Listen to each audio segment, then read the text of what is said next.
Today, I'm going to show you a variation on the front spin with throw where you catch it on a knee. You need to already have your regular front spin with throw. I'll put a link in the description, or click a little eye in the top right hand corner. You'll see that tutorial.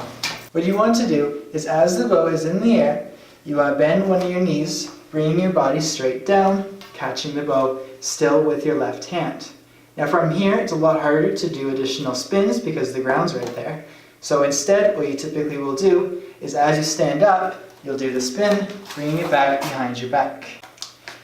The challenge with this move is the timing of the catch. Since you want to catch a lot lower than normal, you have a greater chance of hitting the ground. So what I recommend is trying to track the bow with your body as it's falling. What do I mean by that? Well, if you catch it before you even start the knee, you lose the trick. If you try and catch it once you're already on the knee, you're not going to be able to catch it high enough and still make it look good without the bow hitting the ground first.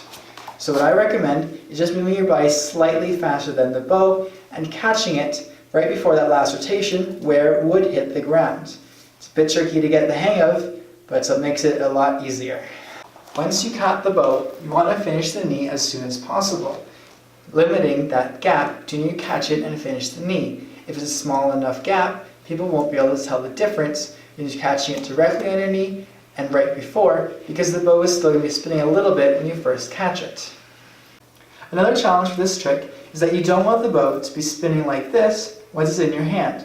You want it to be stopped, preferably flat, more importantly stopped, so that it shows that you are in control of the bow, even though you only caught it with one hand and everything's perfectly still. Thanks for watching this video. I hope you liked it. If you did, please give it that thumbs up. Leave any questions in the comments and check out my channel for more videos.